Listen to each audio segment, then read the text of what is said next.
ഏറ്റവും പുതിയൊരു വാർത്തയിലേക്ക് ആദ്യം തന്നെ കടക്കുന്നു. താരസംഘടന അമ്മ ജനറൽ സെക്രട്ടറിയായി നടൻ സിദ്ദിഖ്, ജഗദീഷ്, ജയൻ ചേർത്തല എന്നിവർ വൈസ് പ്രസിഡന്റുമാരായും സെക്രട്ടറിയായി ബാബുരാജും തിരഞ്ഞെടുക്കപ്പെട്ടു. എക്സിക്യൂട്ടീവ് കമ്മിറ്റിയിലേക്ക് വോട്ടെണ്ണൽ തുടരുന്നു. ആജ്ഞ രവീന്ദ്രൻ വിവരങ്ങളുമായി ചേരും. ആജ്ഞ, 2.5 പതിറ്റാണ്ടിന് ശേഷമാണ് ഒരു മാറ്റമുണ്ടാകുന്നത്. താരസംഘടനയിൽ ടി സിദ്ദിഖ് ജനറൽ സെക്രട്ടറിയായി, അമ്മ ജനറൽ സെക്രട്ടറിയായി തിരഞ്ഞെടുക്കപ്പെട്ടു അല്ലെ? ഔദ്യോഗിക പ്രഖ്യാപനം അതെപ്പോഴത്തേക്കുണ്ടാകും?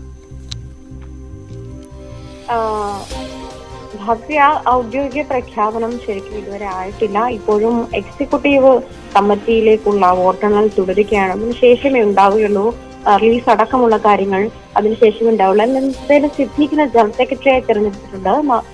ഭവ്യ സൂചിപ്പിച്ചതുപോലെ 25 വർഷങ്ങൾക്ക് ശേഷം ആണ് ഈ ജനറൽ സെക്രട്ടറി സ്ഥാനത്തേക്ക് ഒരു മാറ്റം ഉണ്ടാകുന്നത്. അതുവരെ ജനറൽ സെക്രട്ടറിയായി തുടരുന്ന ഇടവേള ബാബു സ്ഥാനമൊഴിയുന്നു എന്നുള്ളതായിരുന്നു ഈ തവണ നടക്കുന്ന അമ്മ സംഘടനാ തെരഞ്ഞെടുപ്പിന്റെ ഒരു പ്രത്യേകത. കഴിഞ്ഞ തവണ, അത് 2021 തെരഞ്ഞെടുപ്പിൽ ഇടവേള ബാബു സ്ഥാനം രാജിവെക്കാൻ ആഗ്രഹം പ്രകടിപ്പിച്ചിരുന്നെങ്കിലും നടൻ മമ്മൂട്ടിയുടെ നിർബന്ധത്തെ തുടർന്ന് മാത്രം തീരുമാനം മാറ്റിയതായിരുന്നു. എന്നാൽ അടുത്ത തെരഞ്ഞെടുപ്പിൽ താൻ ഒരു നിർബന്ധത്തിനും വഴങ്ങി ജനറൽ സെക്രട്ടറി സ്ഥാനത്ത് തുടരില്ലായിരുന്നു ഇടവേള ബാബു തെരഞ്ഞെടുപ്പിന് മുമ്പ് തന്നെ പ്രഖ്യാപിച്ചതെന്ന്. എന്തായാലും ജനറൽ സെക്രട്ടറിയായി സിദ്ദിഖിനെ തെരഞ്ഞെടുത്തിട്ടുണ്ട്.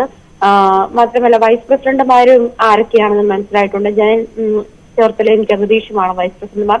സെക്രട്ടറി ബാബുരാജുമാണ്. എന്തായാലും എക്സിക്യൂട്ടീവ് കമ്മിറ്റിയിലേക്കുള്ള വോട്ടെണ്ണൽ തുടർന്നുകൊണ്ടിരിക്കുന്ന ഔദ്യോഗിക പ്രഖ്യാപനം അല്പസമയത്തിനകം അറിയുമെന്നാണ് മനസ്സിലാക്കാൻ കഴിയുന്നത്.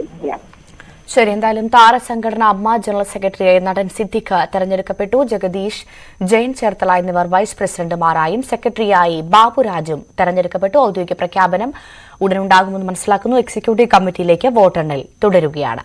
ആജ്ഞ രവീന്ദ്രനാണ് വിവരങ്ങൾ പങ്കുവച്ചത്.